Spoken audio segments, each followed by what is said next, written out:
Hello everyone, मेरा नाम है वीरेंद्र सिंह और मैं वर्धमान महावीर मेडिकल कॉलेज में फर्स्ट ईयर का एमबीबीएस स्टूडेंट हूँ। मैंने इसी साल यानी कि 2019 में नीट क्लियर की थी और मेरा नीट का स्कोर 665 नंबर था। जैसे कि आप लोगों को पता है कि हम लोग नीट प्रेप के साथ मिलकर कुछ रिवीजन वीडियोस लेके आ रहे हैं जिससे आप लोगों को रिवीजन में हेल्प मिले। इन वीडियोस का यही मोटिव है कि आप के जो टेस्ट आने वाले हैं उनमें आप अपना स्कोर मैक्सिमाइज कर सकें और उन टेस्टों की हेल्प लेके आप आगे नीट में जो आपका मेन एग्जाम होने वाला है उसमें अपना स्कोर मैक्सिमम कर सके।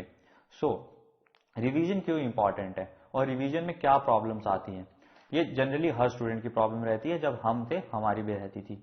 तो मैं बेसिकली क्या किया करता था कि हर चैप्टर से कुछ कुछ पॉइंट्स एक अलग जगह पे रख लिया करता था और जब भी मुझे उस चैप्टर को रिवाइज करना होता था मैं उन पॉइंट्स को देखा करता था कि हाँ मुझे ये पॉइंट्स और कॉन्सेप्ट्स अभी भी आते हैं या नहीं आते।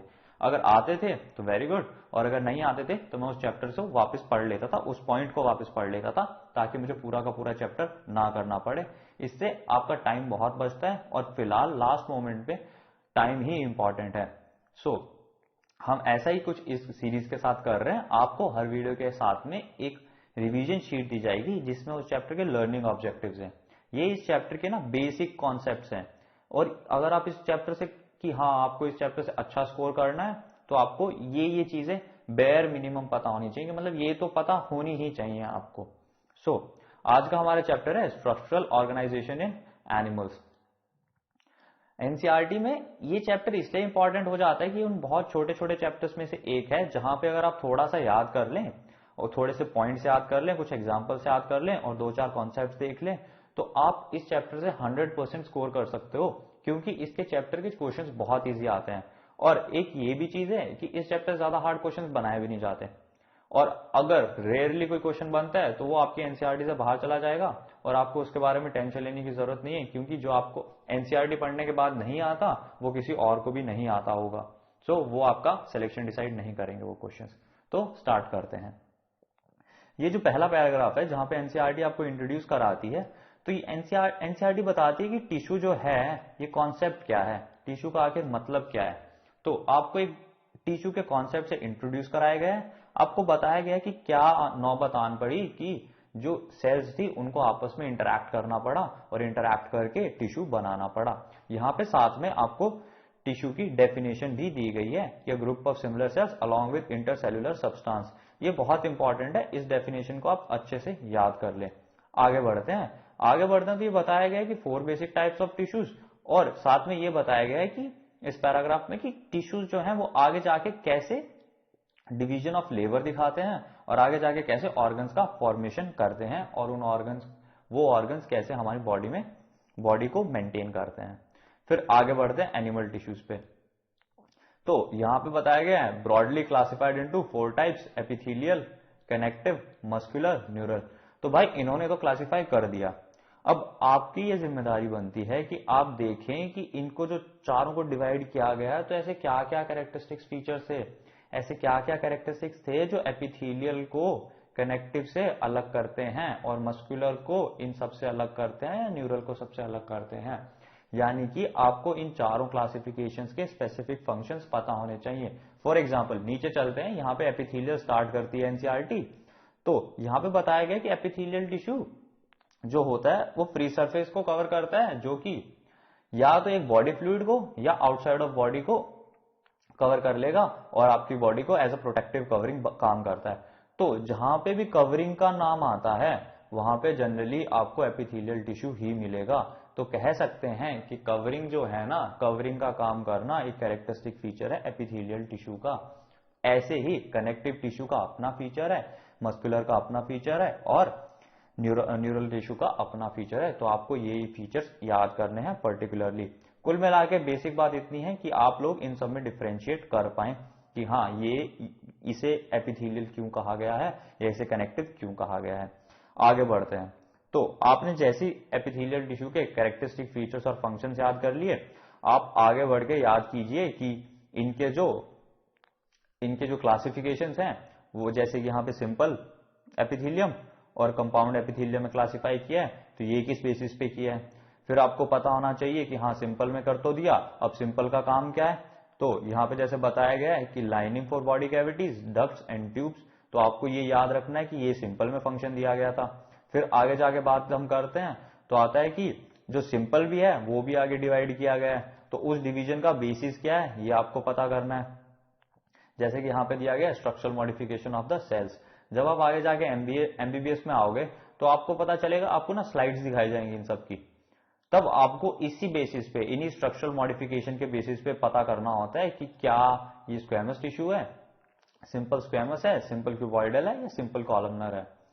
सो आपको ये पता होना चाहिए कि ये कौन सा टिश्यू है और इस टिश्यू की क्या क्या कैरेक्टरिस्टिक फीचर्स हैं। फिर यहाँ पे जो जैसा कि मैंने आपको बताया स्क्वैमोस, क्यूबॉइडल, कॉलमनर और बाकी के आपको कैरेक्टरिस्टिक फीचर्स दिए गए हैं। तो आपको इन सब कैरेक्टरिस्टिक फीचर्स को तो आप स्पेसिफिकली याद कर ले, उन्हें पिन पॉइंट कर लें कि हाँ ये स्क्वैमोस है तो इसका ये कैरेक्टरिस्टिक फीचर है, जैसे कि thin layer of flattened cells. तो जैसे ही thin layer of flattened cells आए आपको कुछ भी नहीं सोचना, आपको स्क्वैमोस पे जाना है।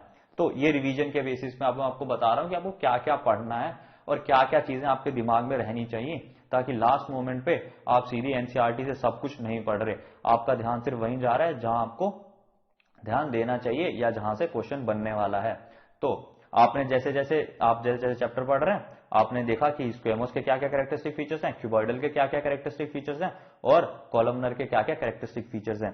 तो जैसे ही आपने कैरेक्टरिस्टिक फीचर्स देखे ना, आप साथ साथ में इनके एग्जांपल्स देखे कि क्या इनके एग्जांपल्स क्या क्या हैं, और साथ साथ में इनके फंक्शंस दिए गए हैं कि जैसे कि स्क्वैमोस है ना वो क्या करता है, वो डिफ्यूजन बाउंड्री फॉर्म करता है। क्यूबॉइडल का क्या है, एब्जॉर्प्शन और सीक्रेशन का काम है।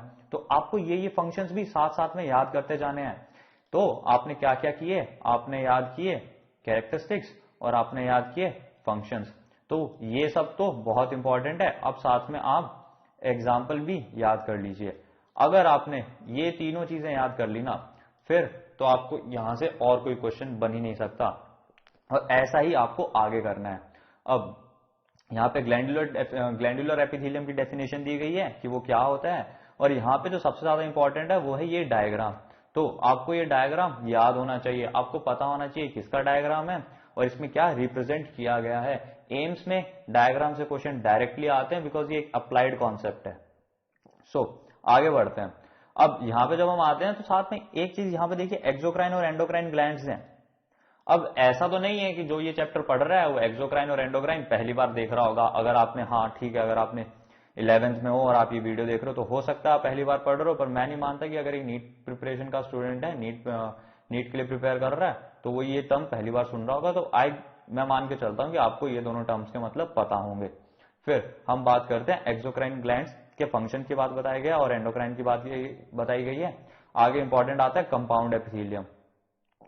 तो क्या क्या है ये कंपाउंड एपिथेलियम, आपको ये देखना है कि यहाँ पे कंपाउंड एपिथेलियम का जो कैरेक्टरिस्टिक फीचर है वो क्या दिया गया है। तो यहाँ पे फंक्शन बताया गया कि इसका काम है प्रोटेक्शन। आपको सबसे पहले तो कंपाउंड को सिंपल एपिथेलियम से डिफरेंशिएट करना है, वो हम पहले कर चुके हैं। फिर आपको देखना है कि ऐसा कौन सा फंक्शन है जो सिर्फ कंपाउंड एपिथेलियम करता है। यहाँ पे इसने वो बता दिया आपको कि इसके क्या क्या फंक्शंस हैं। फिर आपको ये देखना है कि कंपाउंड एपिथेलियम कहाँ कहाँ होता है। ये देखने के बाद में आपने उसके एग्जांपल्स भी याद कर ली, आपने उनकी लोकेशंस भी याद कर ली। इससे ज्यादा क्वेश्चन नहीं बन सकता। आप एनसीईआरटी से बाहर पढ़ना चाहें पढ़ सकते हैं, बट जनरली क्वेश्चन इन्हीं दायरों के बीच में आएगा। फिर हम आगे बात करते हैं। तो आगे सेल्यूलर जंक्शंस की बात की गई है। अब सेल्यूलर जंक्शंस जो है ना वो बहुत बड़ा टॉपिक है और एनसीईआरटी यहाँ पे कंप्लीटली कवर नहीं करती इस टॉपिक को। मैं बता दूं, इन्होंने ऊपर ऊपर से बात कर दी कि टाइट जंक्शन, एडहेरिंग जंक्शन और गैप जंक्शन की बात कर दी है। अब मैं बोलूं, अगर मतलब हमें जो फर्स्ट ईयर में इतना पढ़ाया गया है ना उसके बेसिस में बताऊं तो ये कुछ भी नहीं है, ठीक है। ये ऊपर ऊपर से आपको दिखाया गया है, पर मैं आपको ये एडवाइस दूंगा कि अगर आपको एनसीईआरटी ऊपर ऊपर से दिखा रही है ना तो फिर आप सिर्फ ऊपर ऊपर से देखो, आपको इसमें डीप में जाने की जरूरत नहीं है। बिकॉज अगर आप डीप में जाओगे भी ना तो आपको समझ भी आएगा, आपको लगेगा आपको समझ आ गया, और आपको समझ आएगा भी नहीं, तो आप बेवकूफ बन जाओगे, सीधी सी ये बात है। तो जब आपको ये पढ़ने का टाइम आएगा ना आप उसे तब पढ़िए, इसमें डीप में जाने की जरूरत नहीं है। ये जो 4 लाइनें आपको दी गई है ना इसके ऊपर, आप बस इसका मतलब समझ जाएं, बहुत है, आपका क्वेश्चन निकल जाएगा। फिर अब हम आगे बढ़ते हैं, कनेक्टिव टिश्यू की बात करते हैं। तो कनेक्टिव टिश्यू में पहली बात तो ये कि मतलब क्या जरूरत क्या थी कनेक्टिव टिश्यू की, आपको ये पता होना चाहिए कि हाँ मतलब ऐसा क्या फंक्शन है बॉडी में जो सिर्फ कनेक्टिव टिश्यू ही परफॉर्म कर सकता है और इसकी स्पेसिफिकली नीड क्यों पड़ी। यानी कि ऐसा क्या फीचर है जो कनेक्टिव टिश्यू को दूसरे टिश्यू से डिफरेंशिएट करता है, वो आपको पता होना चाहिए। फिर हम बात करते हैं, यहां पे बात की गई है टाइप्स ऑफ कनेक्टिव टिश्यू की। तो आपको ये पता होना चाहिए कि टाइप्स ऑफ कनेक्टिव टिश्यू कौन कौन से हैं, कि मतलब कनेक्टिव टिश्यू के टाइप कौन कौन से हैं। यहां पे दिए गए हैं, आप इन्हें याद कर सकते हैं।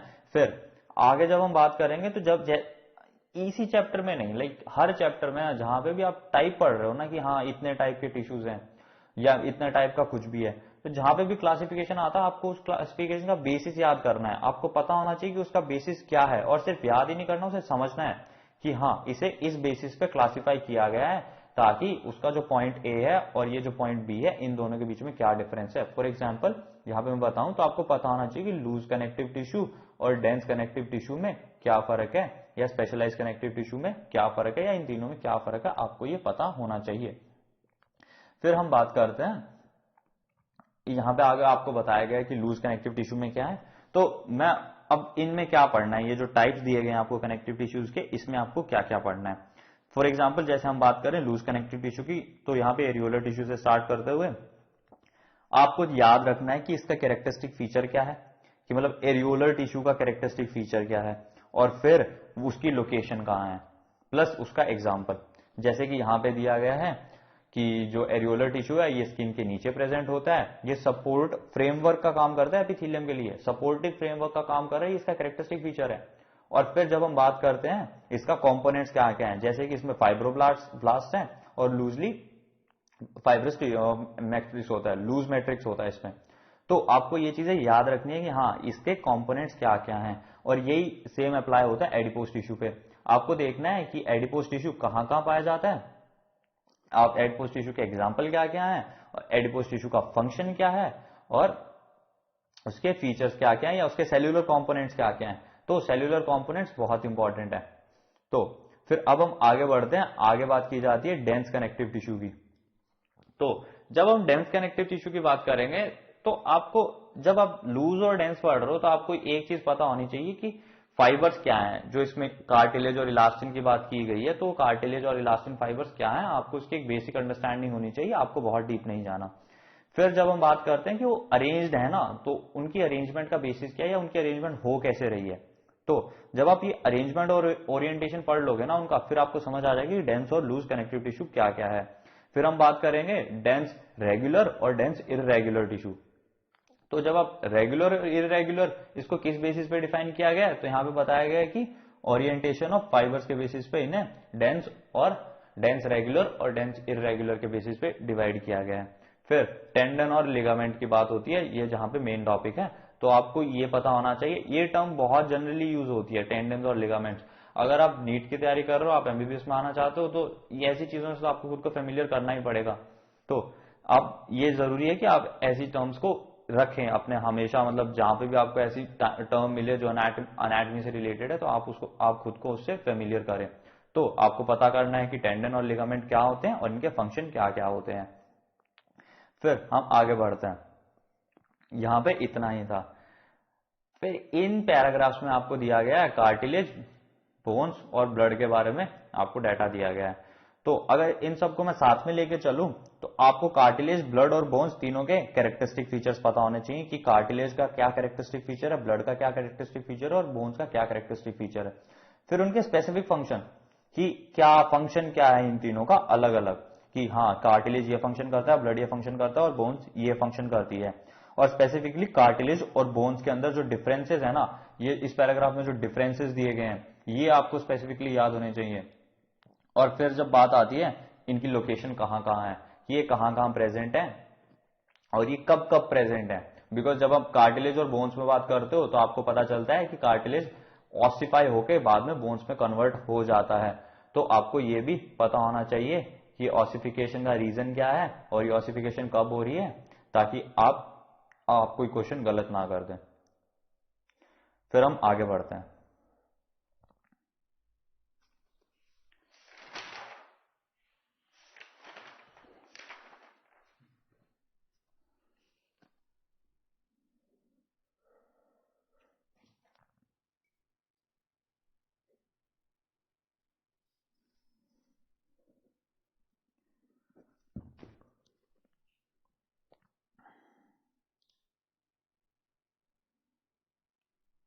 मसल्स की बात करते हैं तो मस्कुलर टिश्यू में अब यहां पे बताया गया है कि आपकी मसल की कॉम्पोजिशन क्या है, जो मसल टिश्यू है ना उसकी कॉम्पोजिशन क्या है।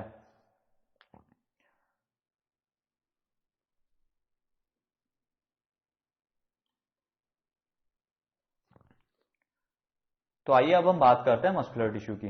तो यहां पे बताया गया है कि जो मस्कुलर टिश्यू है ना, तो मस्कुलर टिश्यू के कंपोनेंट्स क्या क्या हैं, कि मस्कुलर टिश्यू कैसे बनता है। तो जैसे कि फाइबर्स, पहले मसल थी, मसल फाइबर्स आए, मसल फाइबर्स में फिब्रिल्स हैं और उन फिब्रिल्स को मायोफिब्रिल्स कहते हैं, ठीक है। तो फिर मसल फाइबर्स का ये इसका यहाँ पे मैकेनिज्म बताया गया। तो ये जो मैकेनिज्म है ना, ये आगे जाके लोकोमोशन वाले चैप्टर में ज्यादा अच्छा दिया गया, तो आप इसे वहां से पढ़ें तो बेटर रहेगा। और फिर तो बेसिकली आपको क्या चीजें याद करनी है, आपको मस्कुलर टिश्यू का फंक्शन पता होना चाहिए, मस्कुलर टिश्यू का एक्शन पता होना चाहिए, और मस्कुलर टिश्यू की कॉम्पोजिशन पता होनी चाहिए, और साथ में ही मस्कुलर टिश्यू आपकी बॉडी में क्या क्या हेल्प कर रहा है, कि क्या क्या इंपॉर्टेंस है इस टिश्यू की आपकी बॉडी में। फॉर एग्जाम्पल जैसे यहां पे दिया गया है, muscles play an active role in all movements of the body. तो आपको ये लाइन का मतलब समझ आना चाहिए कि इसने जब ऑल लगाया है ना यहाँ पे, तो क्या ये ऑल लगाना सही है, कि जितनी भी मसल बॉडी में मूवमेंट्स हो रही है उसका रीजन मसल है, तो हाँ या ना ये आपको समझ आना चाहिए कि इसने यहाँ पे ऑल क्यों लगाया है। फिर यहाँ पे बताया गया types of, 3 types of muscle, skeletal muscle, smooth muscle and cardiac muscle. तो आपको पता होना चाहिए कि जो डिवाइड किया गया है ना इनको, तो इनके बेसिस क्या है, प्लस ये जो तीनों मसल्स है ना, यहाँ पे इन्हें ना बहुत, ये जो डिवीजन है ना स्केलेटल मसल, स्मूथ मसल और कार्डियक मसल की, ये बहुत ना रैंडम है, मतलब इतनी एप्रोप्रिएट बाउंड्रीज नहीं आती यहाँ पे। बिकॉज आप ऐसी भी मसल्स देखोगे, आप इनको डायरेक्टली इनवॉलेंट्री और वॉलेंट्री के बेसिस पे डिफाइन भी नहीं कर सकते, because there are some skeletal muscles which are involuntary in nature. तो आपको इन्हें समझना होगा कि ऐसे क्या क्या फीचर्स हैं जो सिर्फ स्केलेटल के पास हैं, ऐसे क्या क्या फीचर्स हैं स्मूथ के पास हैं, और ऐसे क्या फीचर्स हैं जो सिर्फ कार्डियक के पास हैं, और ऐसे कौन से फीचर्स हैं जो बीच में इंटरमिंगल होते हैं। बिकॉज आपको ये पता होना चाहिए, ये बहुत इंपॉर्टेंट है, क्योंकि जब आपको क्वेश्चन पूछा गया है तो आपको एमसीक्यू में इस चीज में फंसाया जा सकता है। सो अब हम यहाँ पे जैसे अगर हम बात करें स्केलेटल मसल की, तो आपको पता होना चाहिए कि स्केलेटल मसल का स्ट्रक्चर क्या है। तो स्ट्रक्चर पता होने के बाद आपको पता होना चाहिए इसकी कॉम्पोजिशन क्या है, इसके फंक्शन क्या है, और ये कहाँ कहाँ प्रेजेंट होती है। फिर सेम चीजें आती हैं स्मूथ मसल में, स्मूथ मसल की कॉम्पोजिशन क्या है, स्ट्रक्चर क्या है, ये कहाँ कहाँ प्रेजेंट होती है, और इसके फंक्शन क्या क्या है। ये जो डायग्राम्स है ना, ये डायग्राम्स बहुत इंपॉर्टेंट है। अभी अगर आप इस चीज को माइक्रोस्कोप के नीचे देखोगे ना, तो आपको ये बिल्कुल भी ऐसी नहीं दिखेगी, ठीक है। बट ये एक बहुत रफ डायग्राम है, ये अंडरस्टैंडिंग के लिए दिया गया है कि हाँ आपको ये देख के समझ आ जाएगा। तो एक बार खुद को इस डायग्राम से फेमिलियर कर लीजिए, बिकॉज अगर आप आगे जाके एमबीबीएस में देखने वाले डायग्राम्स, तो आपको उसमें तो प्रॉब्लम आएगी अगर आप अभी से इन चीजों से खुद को फेमिलियर नहीं कर रहे। सो आगे हम बात करते हैं, स्मूथ मसल्स में हमने बात कर ली, तो अब आते हैं कार्डियक मस्कुलर टिश्यू की। तो जो कार्डियक मसल्स हैं, सेम चीज आपको पता होना चाहिए, कार्डियक मसल्स का स्ट्रक्चर, उन किस किस चीज से बनी है, उनके कुछ स्पेसिफिक फीचर्स, जैसे कि यहाँ पे बात की गई इंटरकलेटेड डिस्क की। और फिर जैसे कि हम बात करते हैं आगे जाके कि ये जो कार्डियक मसल्स हैं, इनके स्पेसिफिक फंक्शन क्या है, या इनका हार्ट में फंक्शन क्या है, ये आपको पता होना चाहिए। आगे बात करते हैं न्यूरल टिश्यू की। तो न्यूरल टिश्यू में आपको बताया गया कि जो न्यूरॉन्स हैं वो एक्साइटेबल सेल्स हैं, तो आपको पता होना चाहिए कि जो न्यूरल टिश्यू है उसके क्या क्या कैरेक्टरिस्टिक फीचर्स हैं। आपको न्यूरॉन का जो डायग्राम है ना, वो आगे जाके जो ब्रेन वाला चैप्टर है उसमें अच्छे से पढ़ाया गया। तो अभी आप सिर्फ इसमें बेसिक चीजें देखें कि न्यूरल टिश्यू के क्या क्या बेसिक्स हैं। तो आपको यहाँ पे पता होना चाहिए कि न्यूरल टिश्यू के क्या क्या, न्यूरल टिश्यू का स्ट्रक्चर क्या होता है, जैसे कि न्यूरॉन्स हैं, न्यूरल टिश्यू के कंपोनेंट जैसे कि न्यूरॉन्स हैं। फिर न्यूरल टिश्यू में क्या क्या स्ट्रक्चर्स पाए जाते हैं, जैसे न्यूरॉन्स में क्या क्या स्ट्रक्चर पाए जाते हैं, न्यूरॉन का फंक्शन क्या है, और वो जो उसका फंक्शन है ना वो कैसे करता है। फॉर एग्जाम्पल यहाँ पे दिया गया एक्साइटेशन, कि न्यूरॉन जो होता है ना वो एक्साइटेबल सेल्स होती है, न्यूरॉन्स आर एक्साइटेबल सेल्स। तो वो एक्साइटेबल कैसे हैं, और वो जो इलेक्ट्रिकल डिस्टर्बेंस आ रही है ना इसमें, जैसे कि यहाँ पे दिया गया है कि the disturbance at the neuron, disturbance at the neurons ending. तो ये इलेक्ट्रिकल डिस्टर्बेंस है ना, ये इलेक्ट्रिकल डिस्टर्बेंस का मतलब क्या है, और इसे प्रोपगेट करने का क्या मतलब है। तो अब आगे बढ़ते हैं और बात करते हैं ऑर्गन एंड ऑर्गन सिस्टम्स की। तो ये जो पैराग्राफ दिया गया है ना, इस पैराग्राफ में सिर्फ कॉन्सेप्ट है, और वो कॉन्सेप्ट ये बताता है कि क्यों जरूरत पड़ी कि टिश्यूज ने मिलकर ऑर्गन्स को बनाया, और ऑर्गन्स ने आगे मिलकर ऑर्गन सिस्टम्स को बनाया। और इस पैराग्राफ को पढ़ने की इसलिए जरूरत है क्यों आगे आपको कुछ ऑर्गेनिजम्स बताए गए हैं ताकि आप ये ऑर्गन सिस्टम का बेसिक समझ के उन ऑर्गेनिज्म से उन ऑर्गन सिस्टम में क्या क्या चेंजेस आ रहे हैं, या किस लेवल पे, अलग अलग लेवल पे आपको जो ऑर्गेनिजम्स दिए गए हैं उस अलग अलग लेवल पे क्या क्या चेंजेस आए हैं उन ऑर्गेनिजम्स में, आप उन्हें समझ सकें और उनके ऑर्गन सिस्टम कैसे कैसे डेवलप होते गए आप ये समझ सकें। तो आगे जाके ऑर्गेनिज्म में हम कॉकरोच की बात करेंगे। तो कॉकरोच में स्टूडेंट्स को ये प्रॉब्लम आती है कि याद रखने का मटेरियल बहुत ज्यादा है, तो उसे याद कैसे करना है। उसका एक ही सोल्यूशन है कि सबसे पहले आप चीजों को ना प्रायोरिटाइज करो। आप ना ऐसे एक पिरामिड बनाओ, तो उस पिरामिड में ना, तो जो आपको जो सबसे पहले चीजें करनी है ना वो सबसे इंपॉर्टेंट होनी चाहिए। कि हाँ, अगर मतलब नीट में अगर सबसे पहले अगर क्वेश्चन बनेगा तो वो किस चीज से बनेगा, या जो बहुत जनरल क्वेश्चंस आते हैं वो किस चीज से आते हैं। मैं इस बारे में ना हमेशा बोलता था जब मैं खुद प्रैक्टिस करता था, जब मैं खुद प्रिपेयर कर रहा था, तो मेरा यही होता था कि आपको तैयारी ना उस चीज की करनी है जो क्वेश्चन आते हैं, ना कि उस चीज की जो क्वेश्चन आ सकते हैं। तो आ तो बहुत सारी चीजें सकती हैं, बट आपको वही करना है जो जनरली आते हैं। फॉर एग्जाम्पल, अगर मैं बोलूं कि जो सबसे इंपॉर्टेंट चीज कॉकरोच में होगी वो होगी डायग्राम्स। एनसीईआरटी में जितने भी डायग्राम्स दिए गए हैं उन्हें बना बना के जैसे याद करना आप कर लीजिए, चाहे उन्हें दिन में 10 बार देखो, बस उन डायग्राम्स को याद कर लो। एम्स में बहुत काम आएंगे, नीट में बहुत काम आएंगे। पहला मतलब अगर क्वेश्चन बनता है ना कि हाँ अगर कॉकरोच से क्वेश्चन बन रहा है तो मोस्ट जनरल केस में वो डायग्राम से क्वेश्चन बनेगा, तो आपको डायग्राम से याद होने चाहिए। फिर दूसरी चीज जो आती है ना वो आता है उसका रिप्रोडक्टिव सिस्टम कॉकरोच का। तो आपको बेसिक कॉकरोच का बेसिक रिप्रोडक्टिव सिस्टम पता होना चाहिए, सबसे पहली चीज ये आती है। और अगर मैं बोलूं कि लास्ट में क्या चीजें आती हैं, तो लास्ट में आती हैं ऐसी वैल्यूज जैसे कि ये 34 टू 53 mm लॉन्ग और ये 0.6 टू 7.6, ये आपको ज्यादा से ज्यादा ट्रू फॉल्स में पूछ सकता है। और वहां पे भी अगर पूछेगा ना तो ये पूछेगा आपको, फॉर एग्जाम्पल अगर वो स्टेटमेंट में ये डाल देता है 34 टू 53 mm की जगह 34 टू 53 सेंटीमीटर डाल देता है, तो अगर वो ऐसी चीजें करेगा, वो इसमें ऐसे नहीं कर देगा कि 34 टू 53 की जगह डाल दे कि 36 टू 58, तो आप उसको गलत नहीं बोल सकते। ऐसे क्वेश्चंस नहीं पूछे जाएंगे आपसे, तो इन्हें आपको समझना है, इन्हें याद नहीं करना। आगे बढ़ते हैं, यहां पे आपको बताया गया है, इसके कुछ बेसिक फीचर्स बताए गए हैं। इन्हें याद करने का यही तरीका है कि आप इन सबको ना एक जगह पे साइड में लिख लें, आप इन्हें पढ़ें, उसका एक एक्सट्रैक्ट बनाएं और एनसीईआरटी में साइड में लिखते जाएं, ताकि आपको लास्ट में ना ये सारी चीजें ना पढ़नी पड़े और आप ये जो साइड में आपने जो पॉइंट्स लिखे हैं इन्हें पढ़ें, इन्हें याद करें और इनसे आप अपना पूरा का पूरा कवर कर लें। मेरी कॉकरोच को कवर करने के लिए मेरी एडवाइस यही रहेगी कि आप एक बार इसको पूरा पढ़ें। आपको लगता है कि जो चीजें इंपॉर्टेंट हैं आप जिन्हें समझ सकते हो उन्हें समझिए, जो याद करने की चीजें उन्हें साइड में रखिए और उन साइड वाली पॉइंट्स को बार बार देखते रहिए ताकि वो आपके दिमाग में सेट हो जाए।